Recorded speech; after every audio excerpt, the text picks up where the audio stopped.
મિત્રો, ધરતીકંપ અને આપત્તિ નિયમન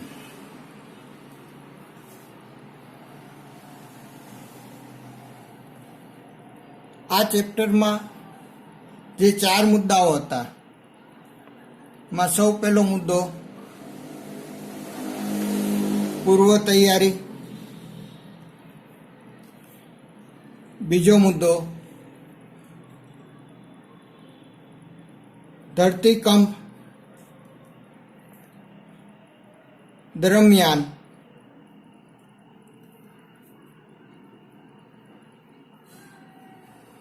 ધ્યાનમાં રાખવાના અથવા તો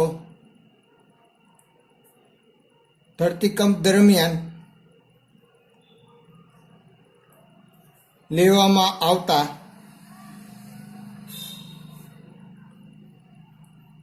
પગલાં. આ 2 મુદ્દા વિશે આપણે અગાઉ ચર્ચા કરેલી હતી. બાકીના જે 2 મુદ્દા હતા, એક તો ધરતીકંપ આપત્તિ બાદના પગલાઓ, ધરતીકંપ આપત્તિ બાદ લેવાના પગલાઓ, અને ચોથું ધરતીકંપ ગ્રસ્ત વિસ્તાર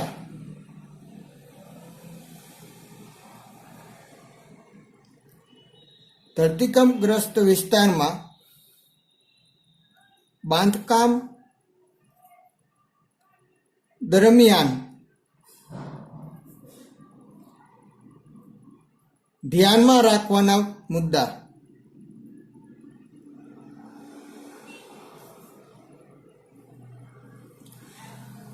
આ 2 મુદ્દાઓ આપણે અગાઉ ચર્ચા કરી લીધી છે. આજે આપણે ધરતીકંપ આપત્તિ બાદ લેવાના થતા પગલાઓ અને ઉપરાંત ધરતીકંપગ્રસ્ત વિસ્તારમાં બાંધકામ દરમિયાન ધ્યાનમાં રાખવાના મુદ્દાઓ વિશે ચર્ચા કરીશું.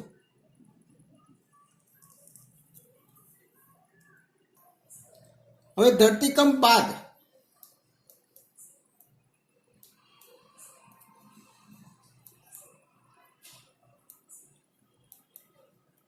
લેવાના થતા પગલાં. અત્યાર સુધી આપણે જોયું કે ધરતીકંપ માટે પૂર્વ તૈયારીઓ શું કરવી, કઈ કઈ વસ્તુઓ તૈયાર રાખવી. બીજા મુદ્દામાં જોયું ધરતીકંપ ચાલુ હોય ત્યારે કયા પગલાં લેવા જોઈએ, ત્યારે શું ન કરવું જોઈએ અને શું કરવું જોઈએ, એ બધું આપણે જોયું. હવે ધરતીકંપ આવી ગયા પછી શું પગલાં લેવા જોઈએ? તો ધરતીકંપ આવ્યા બાદ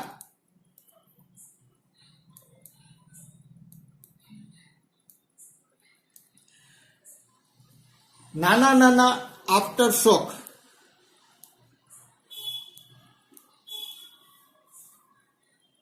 ચાલુ જ હોય છે. તો મોટો ધરતીકંપ આવ્યો હોય એને કારણે મકાન નબળું પડ્યું હોય. હવે આ નબળા પડેલા મકાનની અંદર આફ્ટર શોક આવતા હોય એટલે વધારે નબળું પડતું જાય અને મકાન પડવાની શક્યતા રહેલી છે.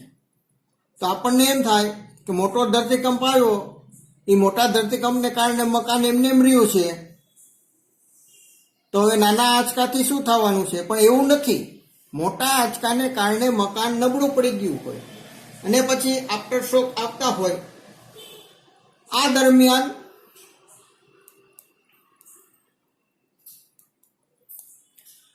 મકાન તૂટવાની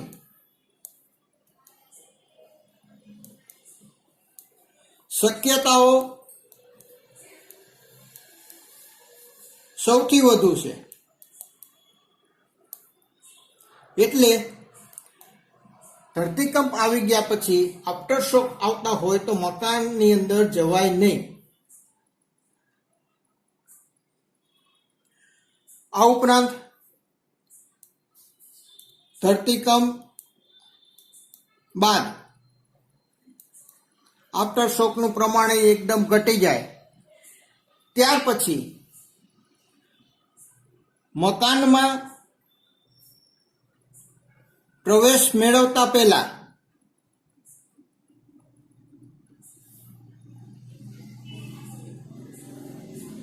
ઇલેક્ટ્રિક વાયરિંગ અને ગેસની લાઈન નું જોડાણ સૌ પહેલા ચેક કરવા જોઈએ. કારણ કે ધરતીકંપ દરમિયાન મેઇન સ્વિચ તો આપણે ઇલેક્ટ્રિકની બંધ કરેલી જ હોય, પણ ધરતીકંપને કારણે ક્યાંક વાયરિંગમાં ભંગાણ થયું હોય અને જો આપણે ડાયરેક્ટ મેઇન સ્વિચ ચાલુ કરી દઈએ અને શોર્ટ સર્કિટને કારણે મકાનમાં આગ લાગે અથવા તો આપણને શોક લાગે, એટલે ઇલેક્ટ્રિક વાયરિંગ સાવચેતીપૂર્વક તેનો ઉપયોગ કરવો જોઈએ. આ ઉપરાંત ગેસની લાઈનના વાલ આપણે બંધ કરેલા હોય. હવે ગેસની લાઈનના જોડાણ હોય, સિલિન્ડર હોય કે પાઇપલાઇનથી ગેસ આવતો હોય, આ લાઈનની અંદર ક્યાંક ભંગાણ થયું હોય અને જો આપણે વાલ ચાલુ કરી દઈએ તો એ જગ્યાએથી ગેસ લીકેજ થવાનું શરૂ થાય અને આગ લાગવાની શક્યતા પૂરેપૂરા પ્રમાણમાં રહે છે. અને આ ઉપરાંત ધરતીકંપ બાદ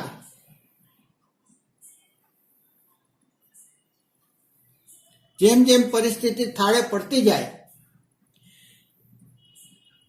તેમ તેમ સ્ટ્રક્ચરલ એન્જિનિયર પાસે મકાનની ચકાસણી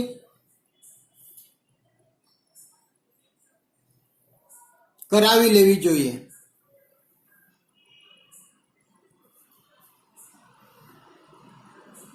જેથી કરીને ભવિષ્યમાં નુકસાન ઓછું થાય. અત્યારે ધારો કે નુકસાન થયું હોય તો એને રિપેરિંગ કરાવી શકાય. આ માટે તેનું મજબૂતીકરણ કરાવી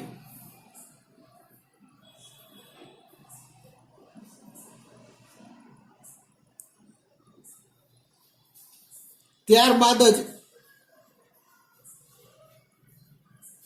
મકાનનો ઉપયોગ કરવો.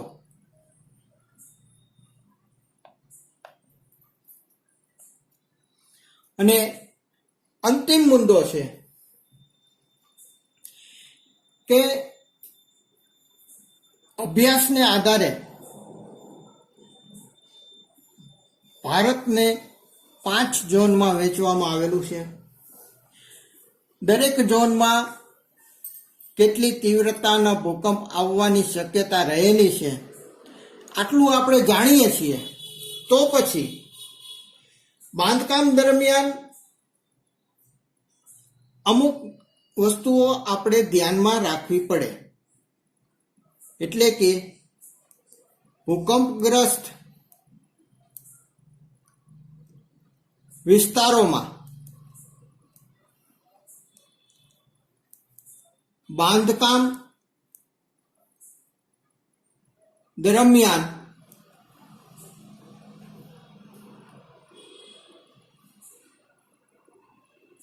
ધ્યાનમાં રાખવાની બાબતો, જેમાં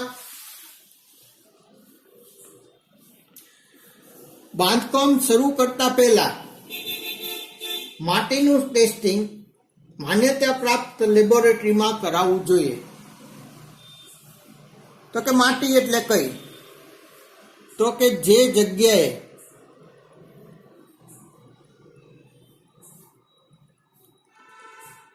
બાંધકામ કરવાનું હોય તે જમીનની ચકાસણી. જમીનની ચકાસણી એટલે કે માટીની ચકાસણી. જો માટીની અથવા તો જમીનની ચકાસણી કરાવી લીધી હોય તો આપણને આઈડિયા આવે કે કઈ રીતનું ફાઉન્ડેશન કરવું. ત્યાર પછી આવે મકાનનો આકાર. ઘણી વખત આધુનિકતાની હરીફાઈમાં મકાનનો આકાર આપણે એવો કરી નાખીએ કે તે દેખાવમાં તો સારું હોય પણ સલામતીની દ્રષ્ટિએ પૂરતી સલામતી આપણને મળતી ન હોય. એટલે સામાન્ય રીતે ચોરસ કે લંબચોરસ મકાનનું બાંધકામ હોવું જોઈએ. મકાનની છત બનાવવા માટે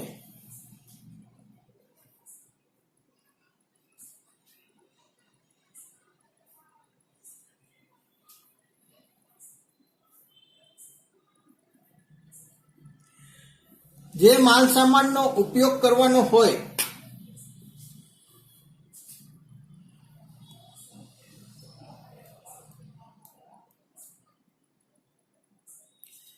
તે વજનમાં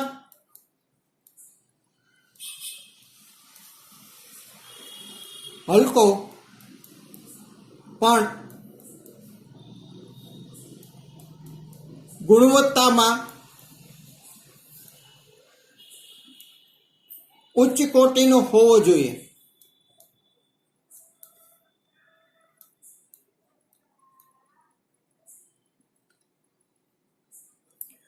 કારણ કે દિવાલ ઉપર છત રહેલી હોય છે. હવે જ્યારે ધરતીકંપ આવે આખું મકાન હલે તો ઉપરના ભાગે વજન ઓછું હોય તો નુકસાન ઓછું થવાની શક્યતા છે. એટલે મકાનની છત બનાવવા માટેનો માલ સામાન વજનમાં હલકો હોવો જોઈએ. પણ એનો અર્થ એ નથી કે એની ગુણવત્તા સાથે આપણે બાંધછોડ કરવી જોઈએ.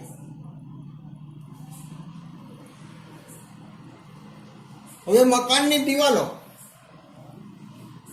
કે જેની ઉપર વજન આવવાનું છે, આ દિવાલો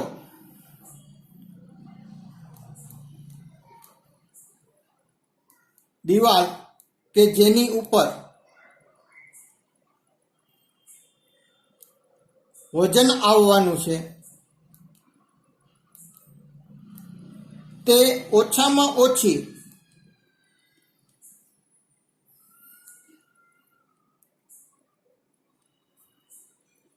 9 ઇંચની જાડાઈવાળી હોવી જોઈએ કે જેથી તે વજન ખમી શકે. મકાનની યોગ્યતા એટલે કે મકાનની ડિઝાઇન, મકાન બનાવવા માટે ઉપયોગમાં લેવાતું મટીરિયલ અને મજબૂતાઈ.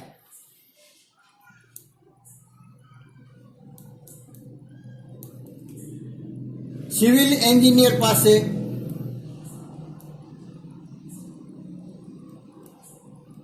ચેક કરાવી લેવું જોઈએ.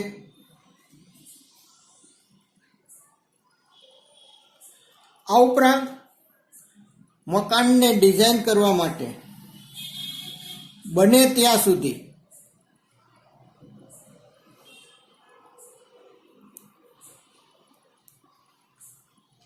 ગોળાકાર ડિઝાઇન અથવા તો ગોળાકાર પથ્થરો નો ઉપયોગ ટાળવો જોઈએ.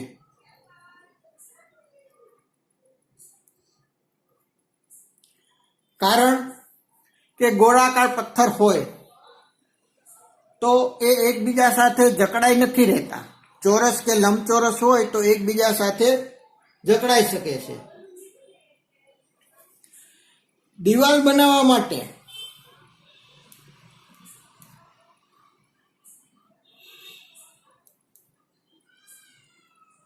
હંમેશા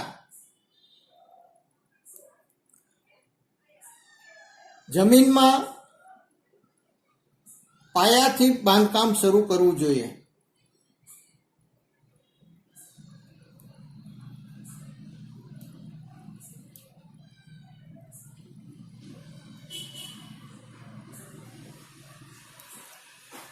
અને જો જમીન રેતાળ હોય તો પાયામાં પણ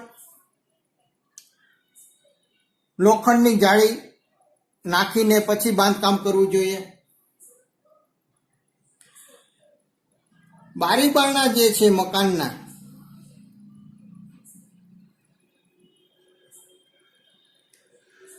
તે દિવાલમાં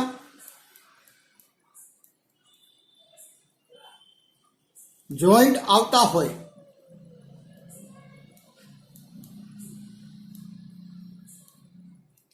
તેનાથી દૂર રાખવા જોઈએ.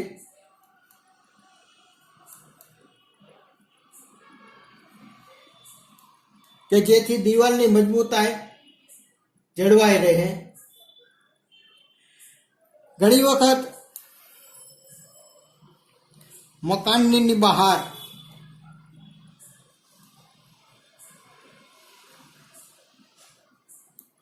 છજા,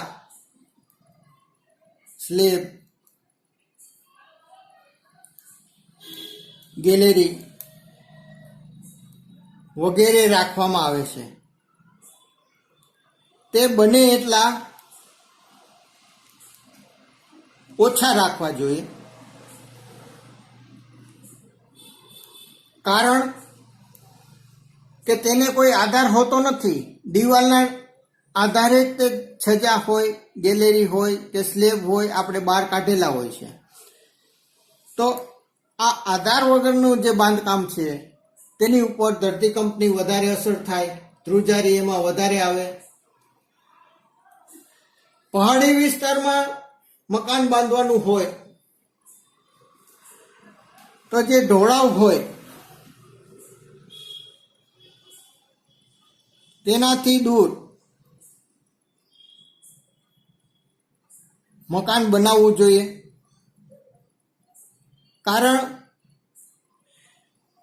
કે પર્વત કે ટેકરીનો જે ઢોળાવ હોય, ધરતીકંપ દરમિયાન તેમાં કંપન આવે તો એમાં લેન્ડસ્લાઇડ, ભૂસ્ખલનની શક્યતાઓ વધી જાય. અને જો આ ઢોળાવની નજીક મકાન હોય તો ભૂસ્ખલન દ્વારા પથ્થરો આવે, માટી આવે, તે મકાન ઉપર છવાઈ જાય અને મકાનને નુકસાન થાય.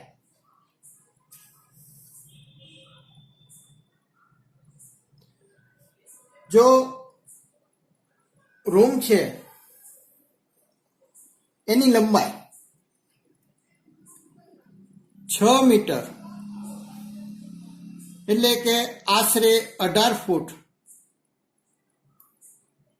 નો રૂમ હોય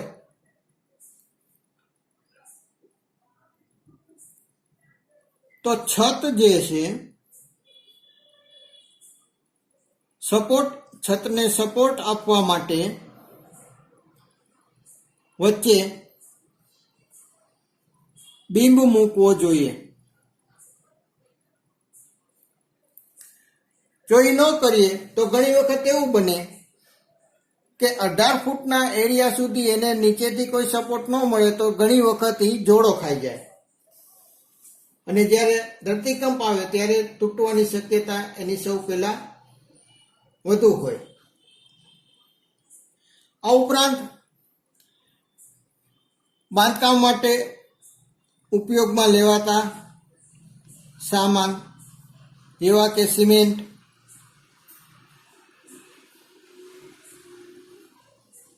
લોખંડ આ જે છે એ આઈએસઆઈ ધોરણનું એટલે કે સ્ટાન્ડર્ડ હોવું જોઈએ. લોખંડ જે છે ભંગારમાંથી રિમોલ્ડ કરેલું, એટલે કે દાખલા તરીકે આપણે અલંગમાં જહાજ ભાંગવા આવે છે એમાંથી લોખંડ પુષ્કળ પ્રમાણમાં નીકળે છે. આ લોખંડમાંથી પણ સળિયા બનાવવામાં આવે છે અને પ્યોર લોખંડમાંથી પણ સળિયા બને. આ બંનેની ગુણવત્તામાં ફેર હોય તો ધરતીકંપવાળા ઝોનમાં જ્યારે આપણે બાંધકામ કરતા હોય ત્યારે સિમેન્ટ પણ સારી ગુણવત્તાવાળી હોવી જોઈએ, લોખંડ પણ સારી ગુણવત્તાવાળું હોવું જોઈએ. આ ઉપરાંત તેમાં ઉપયોગમાં લેવાતા રેતી જેમાં ક્ષારનું પ્રમાણ ઓછામાં ઓછું હોય અથવા તો નહિવત હોય તેવી રેતી લેવી જોઈએ. અને તે જ પ્રમાણે પાણી એ પણ ક્ષાર રહિત, એટલે કે પાણી ભારે ન હોવું જોઈએ, એની અંદર ક્ષાર ન હોવા જોઈએ, નહીતર મકાનને લૂણો લાગવાની શક્યતા છે. લૂણો લાગે એટલે મકાન નબળું થાય. મકાનમાં જેમ જેમ ઉપર જઈએ તેમ તેમ વજન ઓછું થાય એ રીતનું બાંધકામ હોવું જોઈએ. એટલે કે મલ્ટી સ્ટોરી મકાન હોય તો પિરામિડ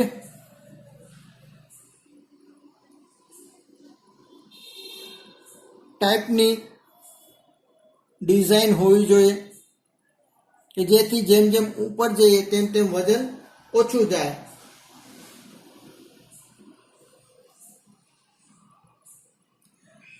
હવે મકાનમાં મોટા ભાગે દરેક જગ્યાએ છતની ઉપર પાણીની ટાંકી રાખવામાં આવે છે. હવે આ પાણીની ટાંકી જે છે એ પાણીની ટાંકી અને પાઇપલાઇન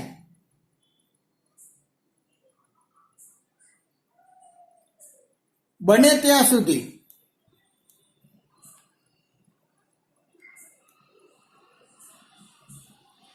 પીવીસી ના હોવા જોઈએ.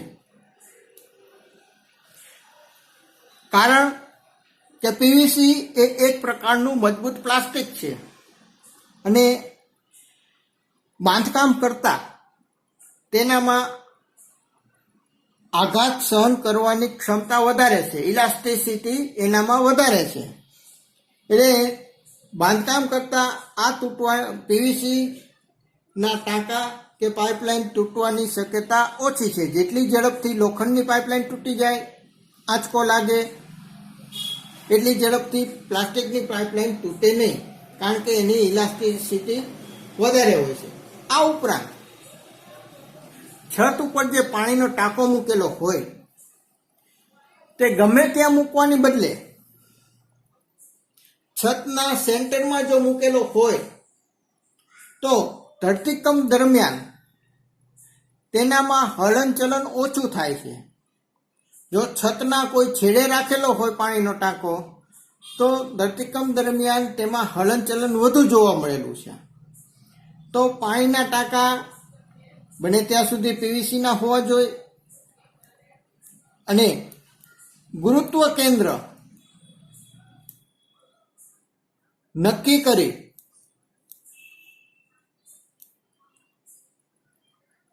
ને તે જ જગ્યાએ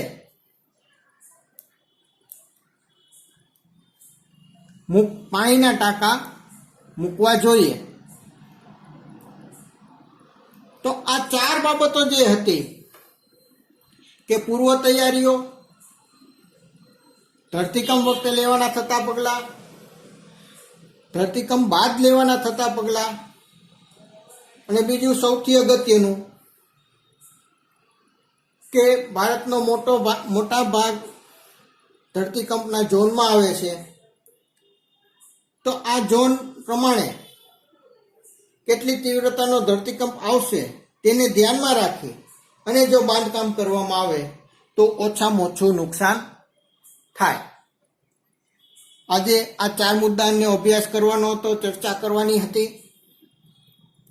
નિયમિત યુટ્યુબમાં મુકાતા વિડીયો ડિઝાસ્ટર મેનેજમેન્ટ હોય કે તમારા પ્રિન્સિપલ સબ્જેક્ટના, સબસિડરી સબ્જેક્ટના કે લિટરેચર એટલે કે ઇંગ્લિશ લેંગ્વેજના, આ બધા જ લેક્ચર તમારે નિયમિત જોવા જોઈએ અને પૂરેપૂરા જોવા જોઈએ. કારણ કે હજી જો તમારા મનમાં શંકા હોય કે થોડોક સમય થશે અને કોલેજ આપણી શરૂ થશે અને પૂર્વવત આપણે પહેલાં જેમ કોલેજમાં ક્લાસરૂમમાં ભણતા હતા એ રીતે ભણી શકશું, તેવી શક્યતાઓ બહુ જ એટલે બહુ જ ઓછી છે. ત્રીજા સેમેસ્ટરમાં તો શક્યતા કોઈ પણ પ્રકારની દેખાતી જ નથી. એટલે એ વસ્તુ તમે ભૂલી જાઓ. અત્યારે જે રીતે ભણો છો તમે એ જ રીતે તમારે ભણવાનું છે અને એ જ રીતે તમારા અભ્યાસક્રમો પૂરા થશે. એટલે એવી કોઈ જ માન્યતામાં ન રહેતા કે કોલેજમાં જવાનું થશે ને આપણે ત્યાં ભણશું. આ જ રીતે ભણવાનું થશે. પરીક્ષા પણ તમારી લેવાશે. બીજા સેમેસ્ટરમાં તમને લોકોને પરીક્ષા લીધા વગર પહેલા સેમેસ્ટરના પરિણામના આધારે ત્રીજા સેમેસ્ટરમાં એડમિશન આપી દીધું, એવું આ વખતે હવે શક્ય નહીં બને. એટલે મહેરબાની કરીને કોઈ આમ કહેતું હતું, કોઈ તેમ કહેતું હતું, એવી વાતમાં આવ્યા વગર હવે ભણવાનો તમારી પાસે 1.5 મહિના પછી તમારી પરીક્ષા આવશે તો પરીક્ષાની તૈયારીઓ શરૂ કરી દો, એસાઇનમેન્ટ લખવાના શરૂ કરી દો અને જેમ જેમ એસાઇનમેન્ટ તૈયાર થતા જાય તેમ તેમ જમા પણ કરાવી દો. એસાઇનમેન્ટ લખશો તો એટલો ટોપિક તો તમારે તૈયાર થઈ જશે. એના માટે તમને એસાઇનમેન્ટ આપેલા છે અને દર વખતે આપીએ છીએ. હવે ધરતીકંપના ટોપિકમાં નેક્સ્ટ ટાઈમ કે કેસ સ્ટડી એટલે કે કોઈ પણ જગ્યાએ ધરતીકંપ આવેલો હોય ભૂતકાળમાં, એ વખતે શું શું થયું હતું, શું શું કર્યું હતું અને શું પરિણામ મળ્યું એનો અભ્યાસ કરવાનો છે.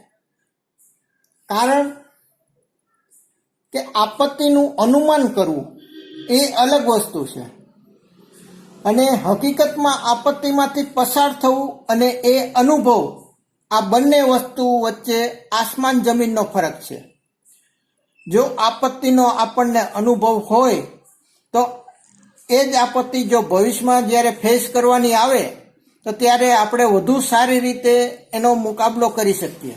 એટલા માટે કોઈ પણ આપત્તિનો અભ્યાસ કરતા હોય તો જે તે આપત્તિ ભૂતકાળમાં કેટલી તીવ્રતાથી કઈ જગ્યાએ આવેલી અને એ વખતે શું પગલાં લેવાના, શું નુકસાન થયું હતું, આ બધો જ અભ્યાસ જો આપણે કરી રાખીએ તો ભવિષ્યમાં આવતી આપત્તિઓથી આપણે સાવચેત રહી શકીએ.